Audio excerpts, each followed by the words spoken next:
6 words. That's all it took. 6 words from one man, spoken out loud on record while the World Cup was already live. And by nightfall, 13 nations had picked up their pens together and fired back. Not in private, not through lawyers, not in some closed door meeting where nobody would ever find out, in public, together, on the record. This isn't a disagreement between two suits in an office somewhere. This isn't a diplomatic spat that gets smoothed over in a week. This is a war. A full-scale public, no going back war. Mobonbakovo, breaking out in real time on the biggest stage football has ever built. And the man who lit the fuse, he runs European football. Nothing about this date was supposed to matter. No massive match, no historic result, no record broken on a pitch somewhere. Just another day in the group stage of a World Cup that had already been generating controversy before a single ball was kicked.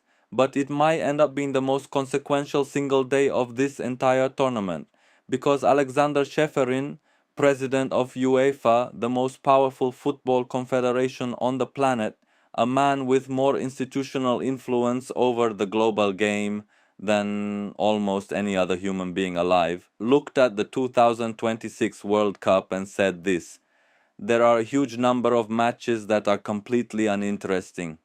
Completely uninteresting. 6 words. Said publicly, on record, while the tournament was already live.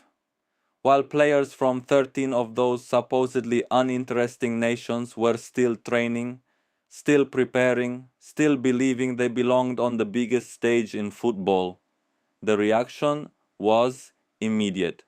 Within hours, not days, hours, 13 football associations released a coordinated joint statement, together, unified, aimed directly at the top of European football: Cape Verde, the Democratic Republic of Congo, Curaçao, Haiti, Jordan, Uzbekistan, Algeria, Egypt, Ghana, Ivory Coast, Morocco, Senegal, South Africa, 13 flags, 13 nations, one voice, and that voice said, "Enough." Now stop and look at exactly who is on that list, because this is where it stops being politics and starts being something deeply, viscerally personal. Cape Verde, Curaçao, Jordan, Uzbekistan, all 4 of those nations qualified for their very first World Cup in history this year. Not their first in a decade, not their first since a previous generation, their first ever in the entire history of their countries. Think about what that means for a moment.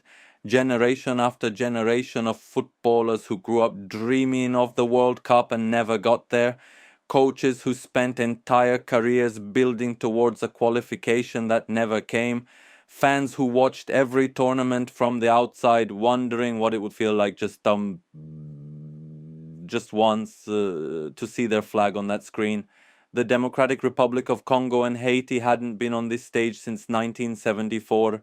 More than 50 years, half a century of qualifying, heartbreaks, of watching everyone else from the outside while the world's biggest party happened without them.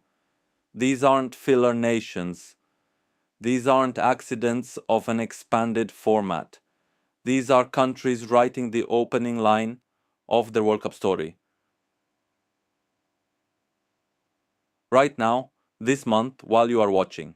And the president of UEFA, the most powerful man in European football, looked at their matches and called them completely uninteresting. The joint statement from the 13 nations didn't use diplomatic language. It didn't soften the blow. It was direct, it was clear, and it was devastating. For these nations, there is no such thing as an unimportant World Cup match. Every player earned their place. Every coach sacrificed years to get there. Every supporter carries a dream that took decades to reach this moment. Calling any of that uninteresting isn't a bad taste comment from an official having a rough day. It lands as something far deeper than that. That statement is not a press release. That is a line drawn in the ground Forget the federation presidents for a moment, forget the statements, forget the politics.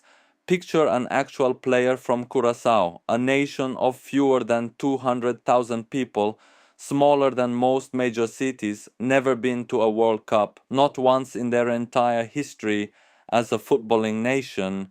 You have spent years, the best years of your athletic life, grinding through the lower tiers of European club football, not the glamour clubs, not the 80,000 seat stadiums, not the Champions League nights, the real grind, second division, third division, towns nobody outside the country has ever heard of, playing on pitches that barely qualify as professional, and in between club seasons you come back for international duty, playing World Cup qualifiers in front of a few thousand fans in half-empty stadiums, traveling to islands and cities most people couldn't find on a map, driven entirely by a dream that most people told you was too big, too unrealistic, too impossible for a nation your size. And then it happens. You qualify. First time ever in your country's history. The final whistle blows. Your teammates collapse on the pitch. Your coaching staff are in tears. Back home, an entire island stops. People who haven't watched football in years are suddenly in the streets. You are going to the World Cup.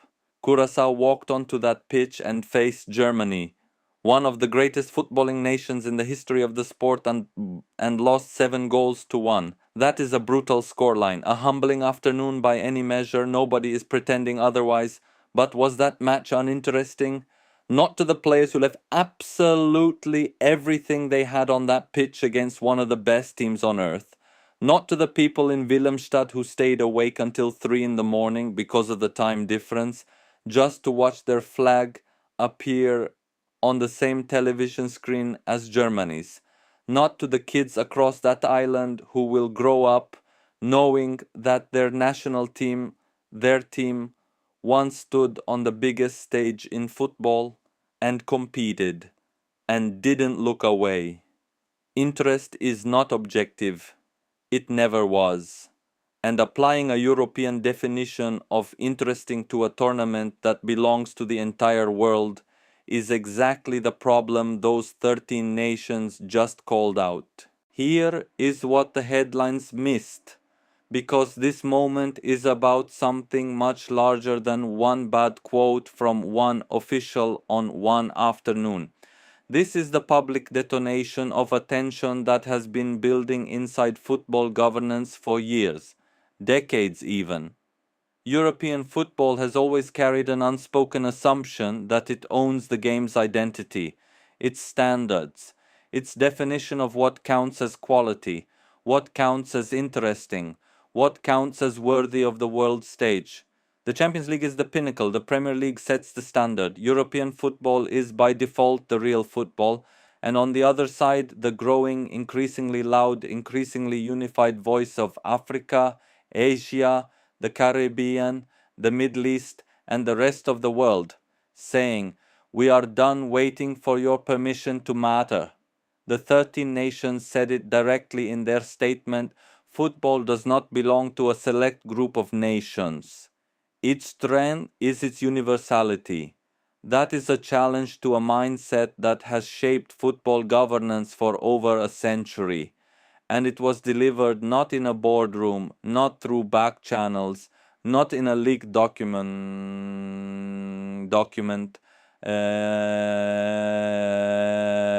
but on the floor of an active World Cup in front of the entire planet. When UEFA was contacted for a response, they did not deny the comments.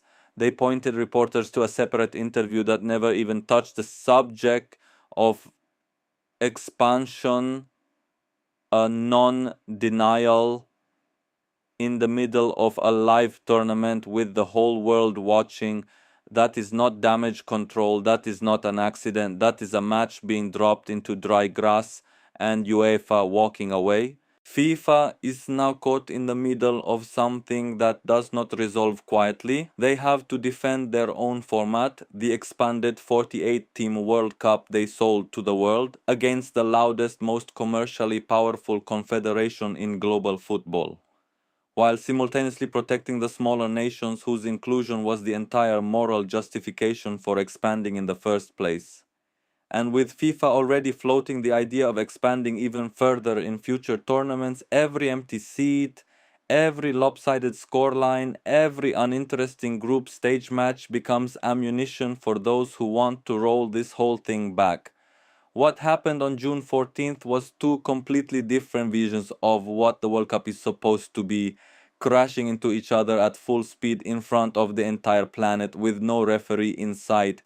One vision says the World Cup is a premium product, quality matters, standards exist, expansion dilutes everything that made this tournament the greatest sporting event on earth.